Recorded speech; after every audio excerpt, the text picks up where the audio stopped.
Hi everybody.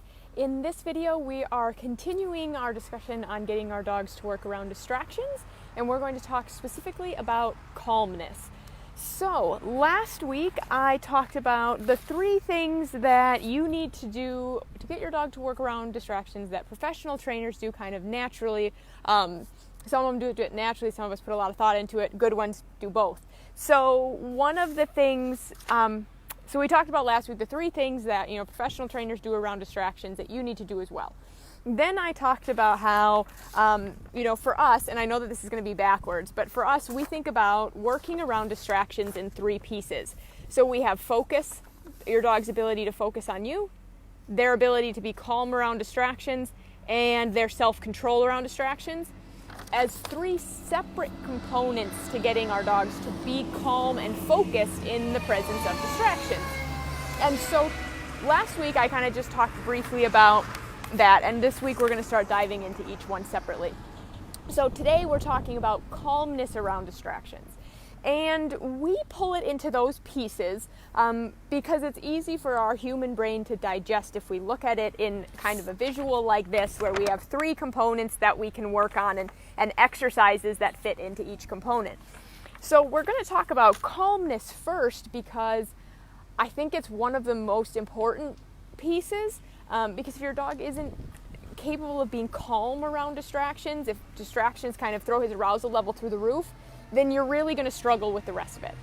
So calmness, of course, the first thing that we need to do is define what we mean when we say we want the dog to be calm around distractions. So for me, a calm dog will notice a distraction. So, if there's a distraction off to my left, then he'll notice the distraction, but he'll remain calm. So for calmness, I want a loose, relaxed body language. So I want dogs will get real tense as they get excited. I want to see their body language stay loose and relaxed. I want to see their ears and their eyes stay in a relatively neutral position. So they might bring their ears forward and notice something, but I'd like to see them kind of relax again then. So they don't have to stay asleep to be calm around distractions, but I would like to see a loose and relaxed body position as opposed to a very tight body position. I would also like to see a dog who can maintain position. So, of course, a dog who is pulling and lunging is not being calm. I want the dog to be able to, whether he's standing, sitting, or laying down, I want him to be able to maintain that position with a relaxed body language. That's what I want to see. And so when we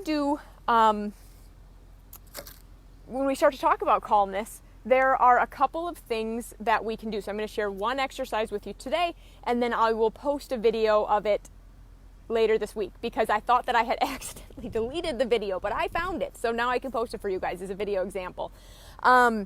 So in order to get calmness around distractions, there are a couple of things that you need to remember. So first of all, like we talked about last week, you need to use distance. You cannot bring your dog right up next to another dog who's already barking and lunging and expect him to stay calm.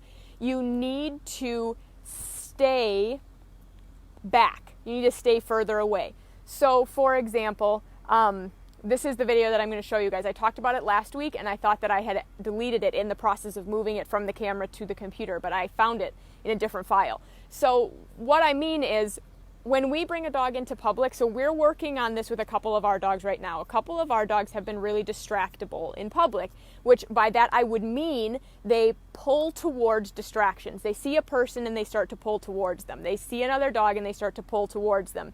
And they ignore known cues. So they see another person, and if you cue a leave it, they do not respond because they're busy being distracted.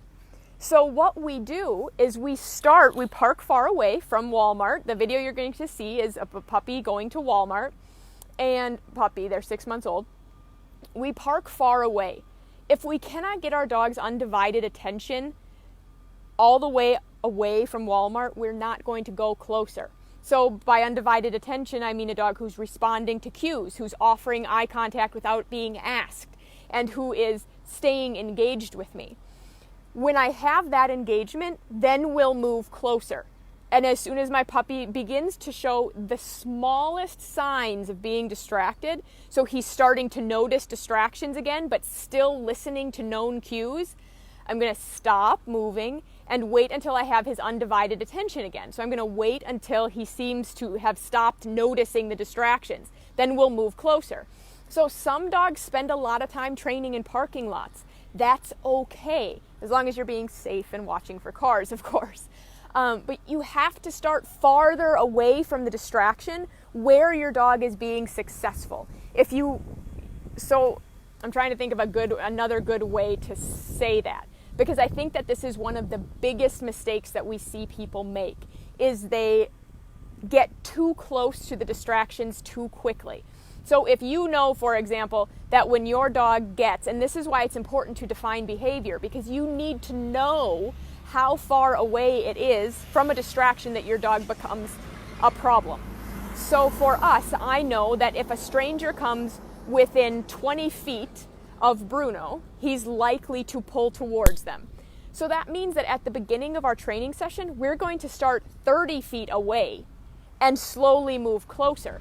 And I know with Bruno, which you'll see in the video that I'll post later, is that if we take our time and we take 10 minutes to get up to the Walmart entrance, we'll be able to go in. If we rush it and we just go to the entrance, then we're going to spend 30 minutes undoing what we've just messed up. So you have to start far enough away that your dog is being successful and then slowly move closer.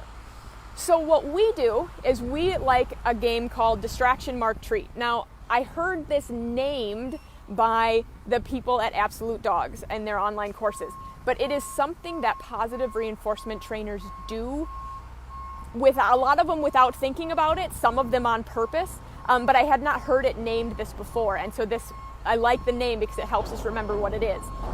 So the idea is that a distraction pops up in the environment, you mark, whether you use a clicker or a verbal marker like yes, and then you reinforce with a treat. Now, the key to making this work is that you want to think about it like the point of the game is to build a calm reaction to distractions. So your dog doesn't need to do anything. The moment the distraction goes by, so if we're talking people, the moment a person walks by, I'm going to click and treat. And then I'm going to click and treat every time a person walks by, before my dog can start to pull or lunge or become distracted by that person. So the moment the distraction pops up in the environment, I'm going to mark and reinforce. So I'm going to start doing that 30 feet away. And when my dog is displaying calm body language, he's ignoring distractions and responding to known cues and offering me eye contact. So I have four criteria. Then I'll move closer. So with Bruno, let's say we start 30 feet away from the people. Once he is offering me uncued eye contact, responding to known cues, has relaxed body language, and there was another one that now I can't remember, then we'll move maybe 5 feet closer. And if my relaxed body language doesn't return to me within a minute or two, I'm going to move back again. But if I move 5 feet closer and he continues to give me offered eye contact, responds to known cues, and has relaxed body language, we're going to move closer again. We'll move 10 feet closer. And we'll keep doing that. We'll move forward in 10 feet increments. But you only move forward when your dog is offering you eye contact, responding to known cues, and showing relaxed, calm body language. So what I cannot express enough is the importance of starting far away. Start far away from the distractions and then move closer. If your dog is already barking, lunging, dragging you towards a distraction, or ignoring your cues, you have messed up and you are too close to your distraction. And we all mess up. You're going to mess up, and that's okay. I mess up all the time. But the point is that the moment that your dog starts to bark, lunge, ignore your cues, you have moved too far, too quickly, and you have made an error. Because if you do this right, you're going to move closer to your distraction slowly enough that your dog doesn't appear to struggle. So what you'll see when I post the video, and hopefully here in a few weeks I'm going to have a new software that will allow me to show you video during these lives, But what you're going to see in that video is a dog who doesn't look like he's struggling. But he doesn't look like he's struggling because we start far away and stop moving closer on the minor signs. So for example, here's an example. Most of us don't notice we have a problem until we cue a sit and the dog refuses, right? So if I cue a sit and my dog doesn't do it at all, I'm too close to the distraction, and we can all agree that the dog is distracted. So if I cue a sit and my dog sits slower than normal, I know he's beginning to struggle. Okay, so you want to watch for the smaller signs that your dog is struggling instead of waiting until you have barking, lunging, dragging you towards a distraction, or ignoring known cues. So that is what I wanted to talk about today, is the importance of being far away and this what we call distraction mark treat. So if my dog is here, every time a person walks by, click treat. Person walks by, click treat. It's about building an emotional response. It is not about building a behavior. So your dog does not need to look at you. He does not need to look at the distraction. Now, ideally, you're going to click before he pulls towards the distraction, yes. So this is more what we call classical conditioning, where we are just building a new emotional response to a distraction, which in this case is calmness. So you want to start far, slowly move closer. So I know that a couple questions have popped up, so let me look through those. Okay, so this question, how do we distract if they start barking and can we do a watch me command? Okay, sorry, I had to read your question a couple times. Okay, yes. So if your dog starts to bark, you can do whatever you need to do to get the barking to stop. You can cue a watch me. We cue a leave it. In our program, leave it means look at me. And so for us, it would be a leave it. For you, it would be a watch me. But so you can do that. And you have to, especially if you're in public, you need your dog to stop barking. What you then need to do is prevent that barking from happening again. Because if you continue to put your dog into a situation where he barks, you cue a watch me, and your dog looks at you and gets a treat, you can create a behavior chain where the dog does something bad so that you'll cue a behavior so he can have a treat. And then the bad behavior starts to happen more often. So the dog barks, you cue a watch me, he gets a treat. The dog barks, you cue a watch me, he gets a treat. These require repetition to form. So if you find yourself in a situation where your dog starts to bark, you do what you need to do. You cue a watch me and you reinforce him for listening to you, because if your dog stops barking to look at you on cue, you need to reinforce him. But your trainer brain then needs to kick in and go, okay, we jumped too far ahead. I put my dog in too difficult of a situation, and so next time I need to make the situation easier. Because if your dog barks, lunges, or drags you towards a distraction, you have already made an error. You have already made a mistake. And again, don't panic, okay? We all make mistakes. I make mistakes all the time. Any one of our online students will tell you, I don't edit them out, okay? All of our online students will tell you that there are videos of me and Jess making mistakes in our videos because they happen.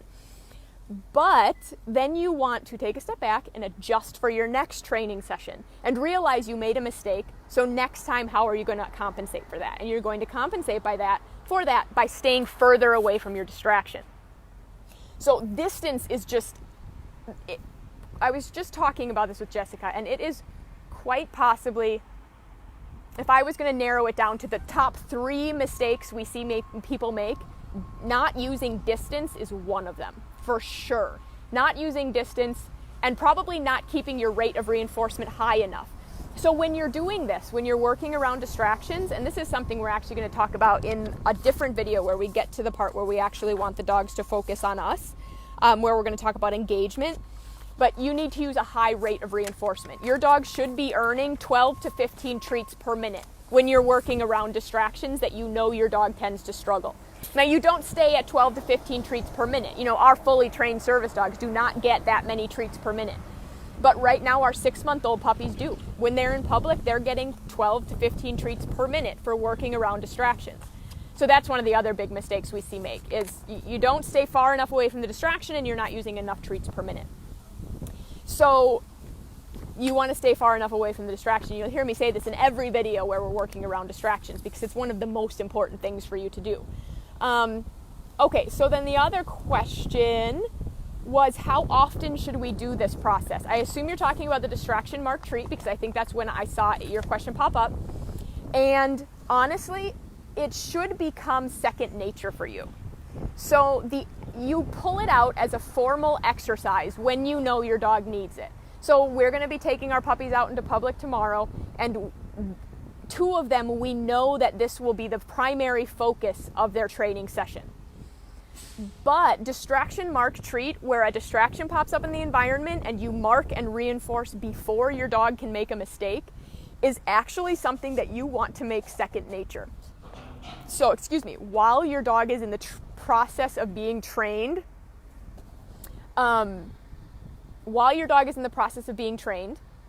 you should teach yourself to be able to mark and treat whenever a distraction pops up in the environment all the time.